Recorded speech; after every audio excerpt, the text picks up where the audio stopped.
২৬-এর বিধানসভা নির্বাচনের আগেই তৃণমূল বিজেপির হাতাহাতি। দক্ষিণ ২৪ পরগনা গোসাবায় কৃষি সমবায় নির্বাচনের মনোনয়ন জমাকে কেন্দ্র করে উত্তেজনা চরমে পৌঁছয়।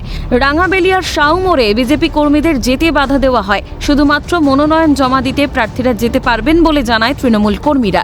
তারপর বিজেপি নেতার মোবাইল কেড়ে নিয়ে ভেঙে দেওয়ার অভিযোগ তৃণমূলের বিরুদ্ধে। সেখান থেকেই বচসা শুরু হয়ে হাতাহাতিতে পৌঁছয়। ঘটনাস্থলে পৌঁছয় পুলিশ। গোসাবা থানার ওসি ত্রিদীপ মল্লিক দুপক্ষকে সরিয়ে দেন। উত্তপ্ত পরিস্থিতির কারণে মনোনয়ন জমা দিতে পারেনি বিজেপি। এলাকায় এখনও পুলিশ মোতায়েন।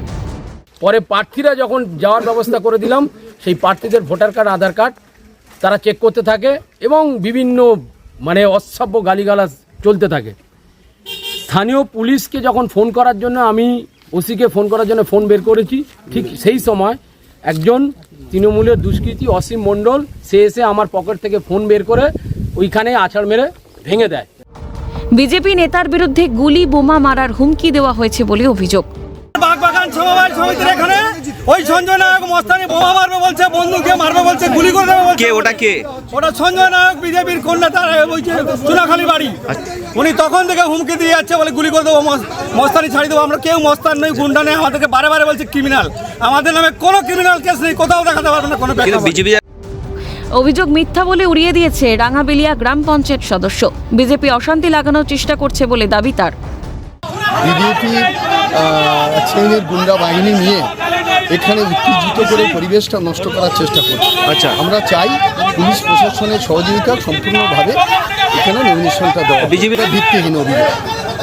আচ্ছা, এটা ভিত্তিহীন। তৃণমূলকে কটাক্ষ করতে ছাড়েননি বিজেপি কর্মী। থানায় লিখিত অভিযোগ দায়ের বিজেপির। আমরা তোমার যখন প্রতিবাদ করি তখনই আমাদেরকে এরকম মারধর হ্যানত্যান করবে, মেরে ফেলবে, এইসব হুমকি ধামকি দেওয়া এবং ধাক্কাধুক্কি দেয়। আতঙ্ক তো অবশ্যই আছে।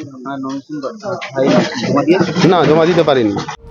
সামান্য সমবায় সমিতির ভোটে মনোনয়ন জমা দেওয়াকে কেন্দ্র করে দুই রাজনৈতিক দলের মধ্যে হাতাহাতি। তাহলে ভোটের পরে পরিস্থিতি কি দাঁড়ায় এখন সেটাই দেখার। ঘটনা তদন্ত শুরু করছে গোসাবা থানার পুলিশ। বিজেপি কর্মী সমর্থকরা গোসাবা থানায় লিখিত অভিযোগ দায়ের করেছে। দক্ষিণ ২৪ পরগনা গোসাবা থেকে হরিপদ মণ্ডল, ক্যালকাটা নিউজ।